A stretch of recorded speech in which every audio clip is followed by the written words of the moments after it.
آج 27ویں ترمیم کے بارے میں بات کرنی ہے، کیونکہ ظاہر ہے ہر طرف یہی سب سے اہم موضوع ہے،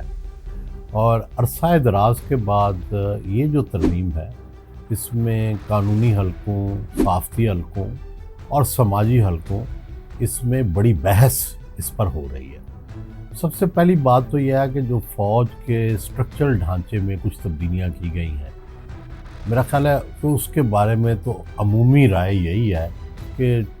جنگ کے بعد جو نتائج سیکھے گئے اور جس طرح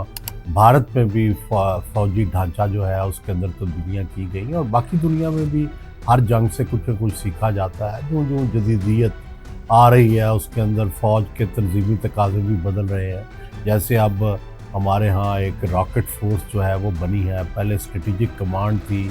اور پھر اسی طرح جو مختلف فورسز ہیں، نیوی ہے، ایئر فورس ہے اور آرمی ہے، ان کے رول کے بارے میں بھی چیزیں تبدیل ہوتی رہتی ہے۔ تو جنرلی اس کے بارے میں تو کوئی تنازعہ نہیں ہے۔ اکثر کا خیال یہ ہے کہ اگر اس واقعی اس ڈھانچے کے اندر کوئی تبدیلیوں کی ضرورت تھی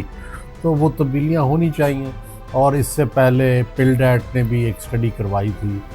اور فوج کے کئی حلقوں میں بھی یہ تھا کہ چیف آف ڈیفنس فورسز جو ہے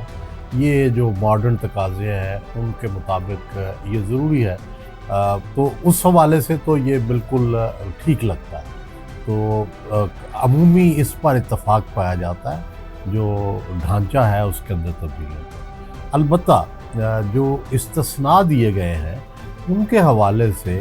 کافی جو ہے اس کے اوپر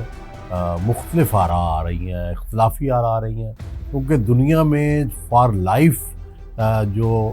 انڈیمنٹی یا تحفظ دیا گیا ہے یا ضمانت دی گئی ہے، تو فار لائف تو بہت کم ہے۔ اگر کسی آرمی چیف کو دنیا میں، کسی سی ڈی ایس کو، چیف آف ڈیفنس فورسز کو نہیں ہے، کچھ صدور کو ہے، جیسے آذربائیجان جیسے ملک کے اندر یہ دی گیا ہے یہ تحفظ، اسی طرح بیلاروس میں دیا گیا ہے، برطانیہ کے ملکہ ہو یا بادشاہ ہو اس کو حاصل ہے، سعودی عرب میں حاصل ہے، یا باقی جو کنگڈمز ہیں اس میں حاصل ہے۔ جو عام طور پر جمہوری ساخت کے ممالک ہیں ان میں کہیں بھی اس کی مثال جو ہے وہ نہیں ہے۔